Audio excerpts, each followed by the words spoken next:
Yeah, he had a great run, and it's fun to watch. I think I watched Indiana State and Iowa. Caitlin Clark play about the same last year, so I've watched a lot of basketball. The Indiana Fever made an unexpected coaching change that has completely upended the basketball community. Suddenly absent was Stephanie White, the seasoned team leader who had once led them to success. And in her place comes none other than the legendary Larry Bird, whose name alone chills sports fans. The most talented player in the WNBA, Caitlin Clark, was rendered completely stunned. However, what would have caused such a startling upheaval? This is the backstory of the unexpected news that shook the basketball community. Nobody could have foreseen that moment.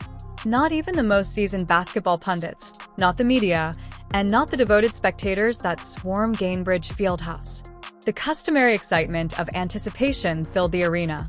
However, Caitlin Clark went to the microphone the second she did. Everything was different. A silence descended upon the audience as though everyone's heartbeat had abruptly ceased, suspended in a group standstill. Everyone was watching her. Every ear strained to hear what she was saying, and every camera lens concentrated. Then she started talking.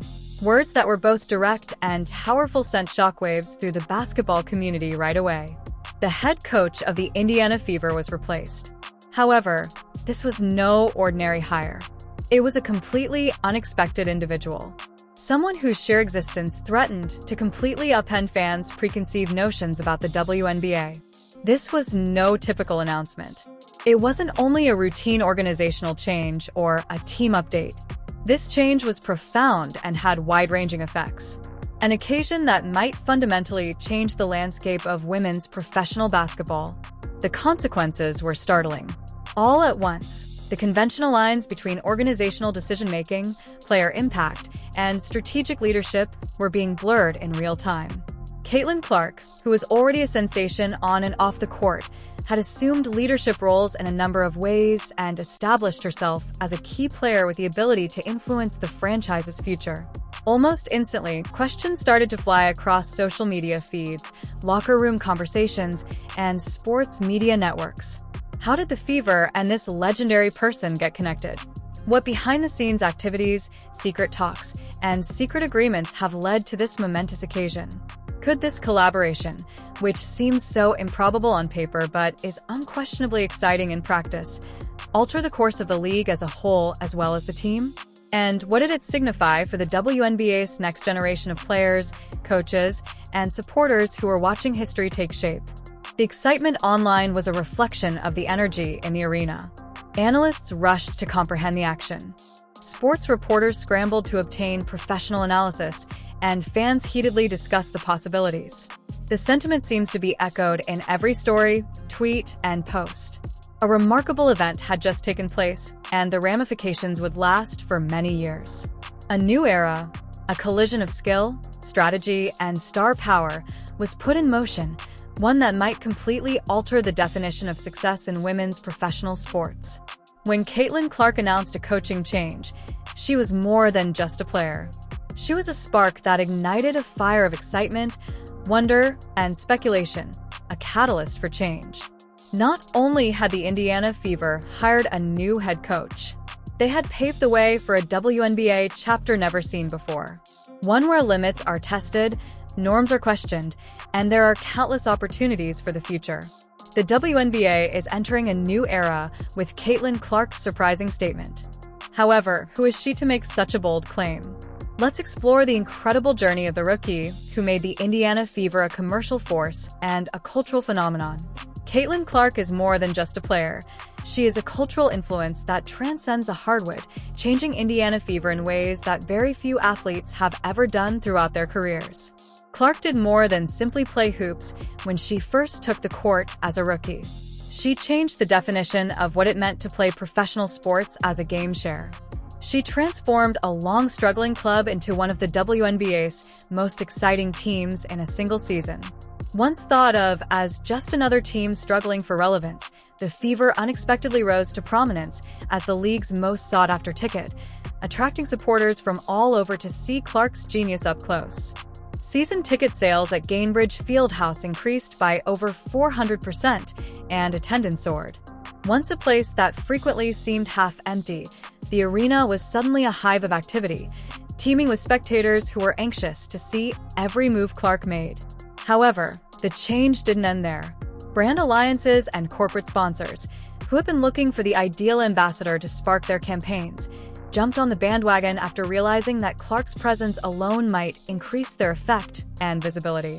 Everyone wanted a piece of this rising star's orbit, whether they were national brands or local companies.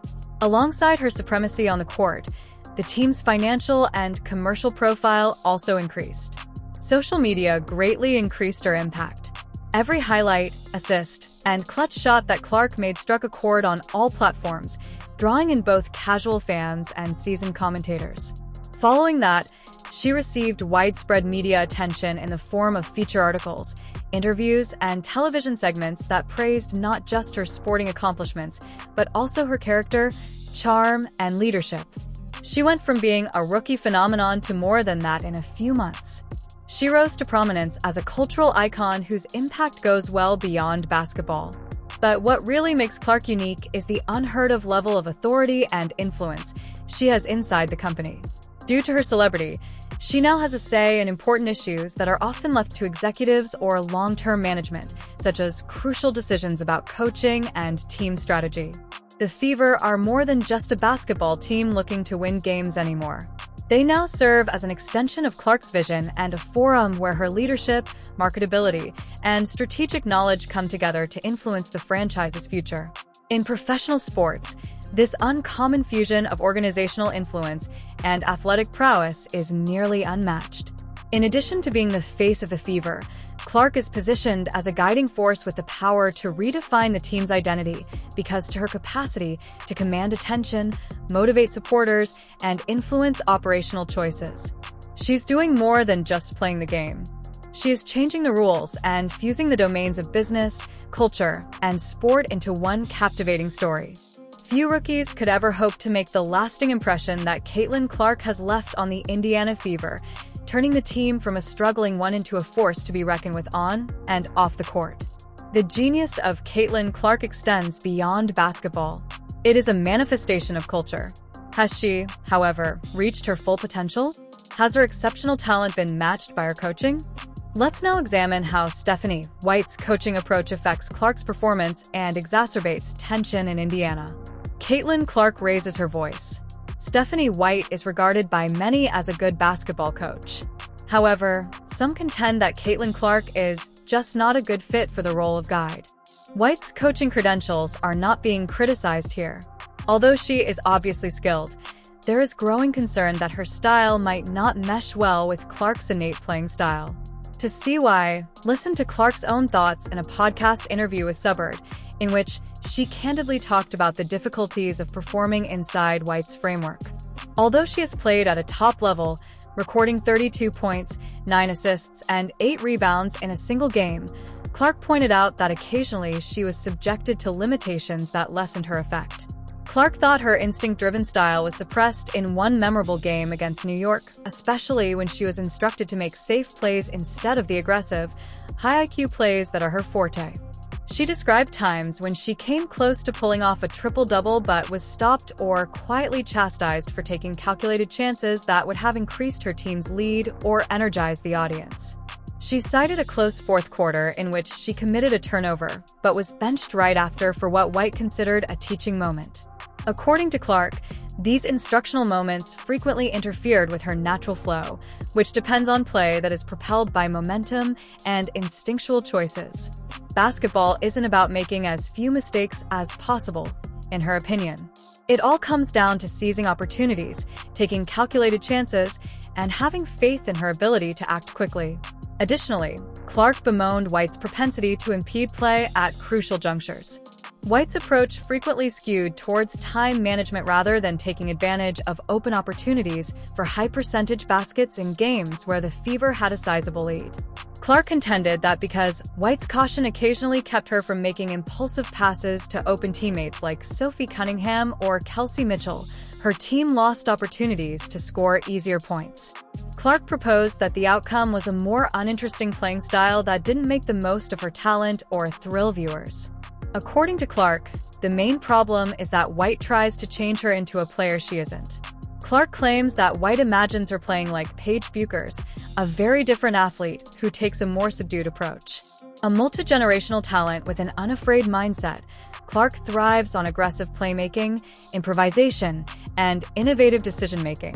She loses her strengths and the chemistry she naturally brings to the floor when someone tries to change her into someone she isn't. In the end, this conflict emphasizes the fine line that separates player instinct and coaching plan. Clark's remarks imply that, despite White's obvious brilliance, real basketball greatness frequently necessitates giving top players the latitude to play how they want. Caitlin Clark understands the lesson. When she is allowed to use her full instinctive potential, her game takes off. A lesson that emphasizes the importance of coaching alignment in addition to roster talent. When Caitlin Clark is free, she performs at her best. Released by cautious coaching. However, who actually possesses the wisdom and foresight to realize her full potential, and whose illustrious history empowers him to accept such a daring task. Let's examine the specifics. The basketball legend from Indiana takes over. Basketball greatness immediately springs to mind when you hear the name Larry Bird. Few sportsmen have had such a lasting impact on the game, and Bird's influence extends well beyond the court. Bird is more than simply a basketball legend thanks to his 3 NBA titles, 3 MVP honors, 12 All-Star choices, and decades of coaching and business expertise. In the game, he is a living example of leadership, skill, and strategy. His impact can be seen on many fronts, from the players he motivated on the court to the front office organizations he shaped. Bird's narrative cannot be separated from Indiana, a state that influenced him just as much as he influenced it. He grew up in the little community of French Lick, where he cultivated the vision, work ethic, and unwavering